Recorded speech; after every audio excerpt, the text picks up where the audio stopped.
Bom, eu sou Pedro Aguiar, eu agora sou professor de jornalismo aqui da UF. Eu sou jornalista formado pela UFRJ, que foi onde também fiz meu mestrado, e fiz doutorado na UERJ. Eu sempre trabalhei na área de jornalismo internacional. Eu trabalhei em jornal impresso, trabalhei em website, trabalhei em rádio, em TV e em agência de notícias. Todas essas posições sempre trabalhando na área de lidar com notícias do exterior, noticiário estrangeiro, que é minha paixão, eu acho isso muito legal.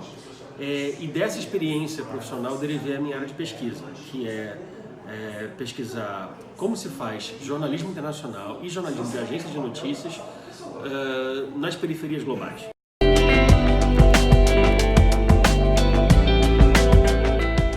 Acho que eu posso dar dois exemplos concretos. A Agência Nacional da China, que é Xinhua, ela continuou como uma agência só nacional, atendendo a China, basicamente, até os anos 80. Quando a China começa a dar a sua virada de crescimento econômico e geopolítico, a Xinhua acompanha e começa a se expandir e instalar escritórios em vários países do mundo, não só primeiro sim, a primeira leva nos países do norte, Europa Ocidental e Estados Unidos, e depois nos países do chamado sul global, que antigamente se chamava terceiro mundo. Hoje em dia, a Xinhua tem quase 200 praças e ela até tem muita coisa dentro da Europa Ocidental. Só que ela tem evidentemente uma preocupação em dar uma cobertura mais detalhada do que acontece nos outros países mais pobres, porque muitos deles, inclusive, são mercados consumidores de produtos chineses. Então a Xinhua entrou com força na África, ao mesmo tempo que outras empresas chinesas entraram na África nos anos 2000. Além disso, um outro exemplo é a agência do México, Notimex. Ela tem um laço muito forte com a Espanha, ela tem um laço, obviamente, evidente com os Estados Unidos e tem correspondentes não só em Washington para fazer a política, em Nova York para fazer a economia, e tem uma cobertura muito forte da América Latina, né? Então, assim, são referências para eles. Não é forte em África, não é forte em Sul da Ásia, isso se entende. Mas ela é orientada para regiões que tenham a ver com o país, estejam elas no norte ou estejam elas no resto do sul, na vizinhança do sul global.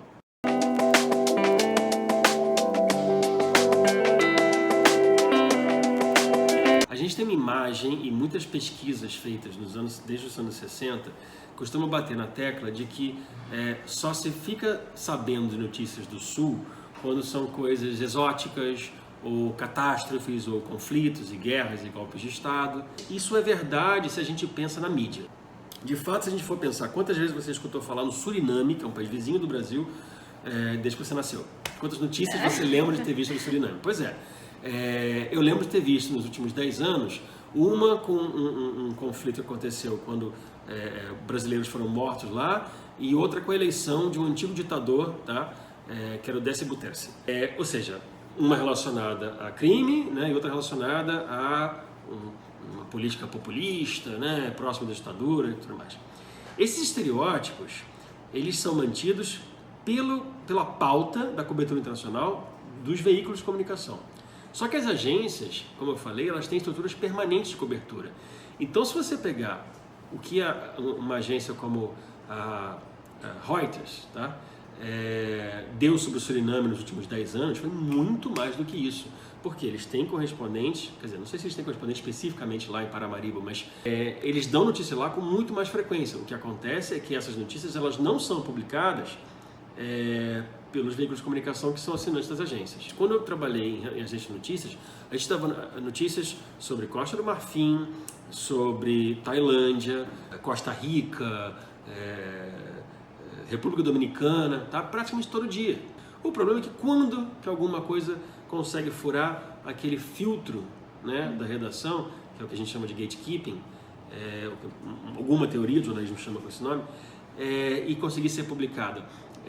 Quando ela atende a critérios de noticiabilidade estabelecidos pelos veículos, que é, em geral, esses sim que primam pelo exótico, pelo fantástico, pelo extraordinário e não pelo cotidiano.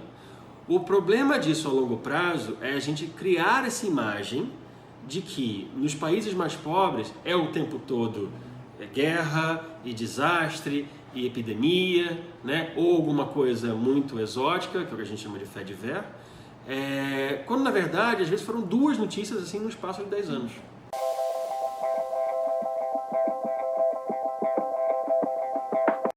Isso tem a ver sim com esses fluxos que as agências operam, só que não se explica só por isso. Se explica por toda uma conjuntura de... a palavra nem é conjuntura, é estrutura de trânsito de informação entre as regiões centrais e periféricas, que não se esgota só nas notícias, não se esgota só no trabalho jornalístico. As pessoas elas se comovem com eventos em lugares sobre os quais elas já têm outras referências, porque elas já viajaram para lá, porque elas já viram filmes de lá, ou porque pessoas que elas conhecem foram para lá e postaram foto no Instagram, ou porque elas têm plano de ir para lá para fazer intercâmbio, né? E de fato muito mais gente tem algum tipo de noção do que tem em Paris do que o que tem em Kuala Lumpur, na Malásia.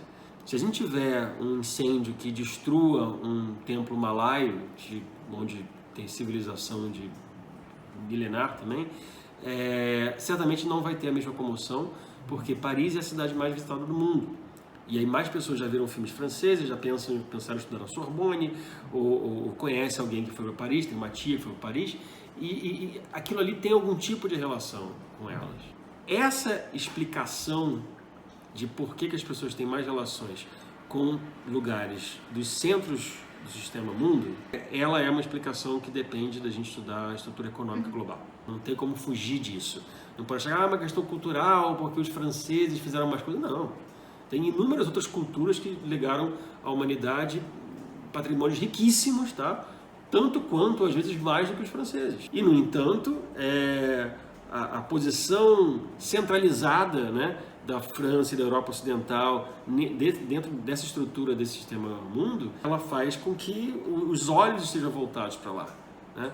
Então é dentro de um contexto maior que essas questões dos fluxos das agências de notícias se inserem.